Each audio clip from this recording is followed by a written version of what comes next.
So Bob Siegler was just talking about different responses to failure, and in a sense I'm going to do that too, except in the kind of narrow focus of how to profit best from failures during learning. Okay. So yesterday, Xiaodong Lin told us about 2 interventions that would inspire students to persevere when confronting failure rather than to say, well, I'm just too dumb to do this and throw up their hands. And the other 2 were the Carol Dweck's Grow Your Brain approach, where challenging yourself and overcoming failures supposedly grows your brain and makes you smarter. And Xiaodong's stories about scientist struggles teach students that their struggle is involved in anything worthwhile, and you need to sort of not be surprised that you need to be able to do some of that. But what I want to talk about is a recent dissertation completed here at TC under my sponsorship by Allison Lee, where she was looking at different responses to failure while learning something and what was the most effective, and then we wanted to teach that to another group of students. My colleague Kathy Chase was also involved in this, who's the next speaker in this project. Okay, so the first study, we looked at what strategies skilled learners used when learning from a video game about electrical circuits. And our skilled learners were graduate students. We think they're skilled learners, so that was our criteria. In fact, let me show you this game. It was very simple. It sort of looked like this. You had electrical circuits on the left, and there was always something wrong with them. On the right there, you have this sort of scowling robot that you engage in this dialogue box with that gives you feedback and can have interactions with them. And they have a cover, like most video games, you have, you can see the title here, Electropocalypse. So there's some kind of an apocalypse taking place, and a power failure in a city, and you need to repair the circuit in order to save the day there. So we had students go through there and learn about the circuitry laws and some electricity and magnetism, Ohm's law, and so forth. Going through this thing. I think most of our graduate students have probably encountered this somewhere in the dim past but forgotten about it, so this is reviewing it for them.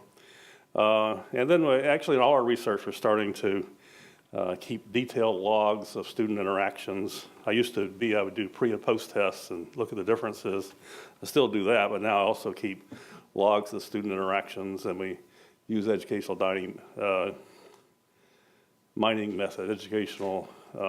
mining methods to go through and look for patterns there.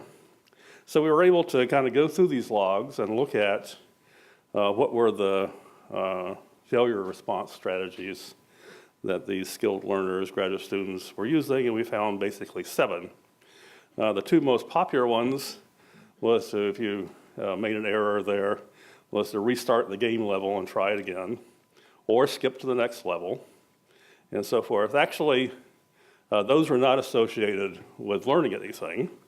And the strategy that was most associated with learning was what we call information seeking and then fixing. Namely, within the game, you could go and look up information related to the problem that you're currently working on, and then, based upon that, presumably fix what you did, and then you sort of move on. So that was most of it. That was actually ranked number 7, the most popular strategy. So what worked the best was not what people were doing. Although notably, the restart the game level and skip and stuff, those are strategies that require little or no effort, okay? Whereas the information seeking and fixing required a substantial amount of effort, so that's one of the problems there. So we said, okay, we've found now an effective strategy that's most associated with learning from this game. So let's take some less skilled learners, maybe high school students, and we're going to have them go through the game and learn this stuff, and we're going to teach them the strategy. And we also taught them a couple of alternatives there not just being globally aware of how much you know about this topic. There's some researchers in the area that think that that's what failures do for you when you're learning like this. And so you learn about these strategies through this interactions with this robot there. So the strategy is taught within the context of the game itself. It kind of is a nudge for something to do. So this study replicated, in that sense of success, the first one in that the students, in fact, in all our conditions, there were 3, who used this information plus fixing strategy learned the most. Okay, so that was great. However, we had a failure here too, namely that teaching this strategy within the context of the game did not, in fact, convince the students to use it. Okay, so that leads us to a challenge. So we know what an effective strategy is here for learning from failure within the learning context, but the challenge is how to get students to use this strategy. So even when we explicitly taught them, this is what you're supposed to do, and having that stern-looking robot doing it, who knows what he'll do if you don't, right? So, was insufficient, okay?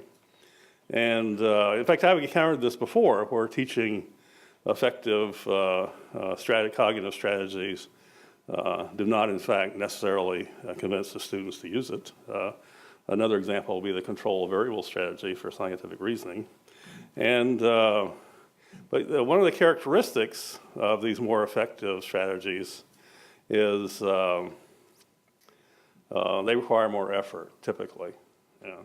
So maybe one thing we need to do is to inspire the students or motivate them to put in this extra effort in order to do a better job there.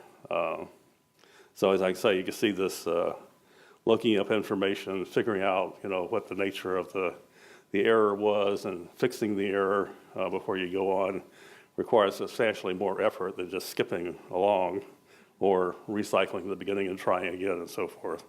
So maybe we need to combine this with these Xiaodong Lin's struggle stories or Carol Dweck's brain growth intervention in order to motivate this more effort.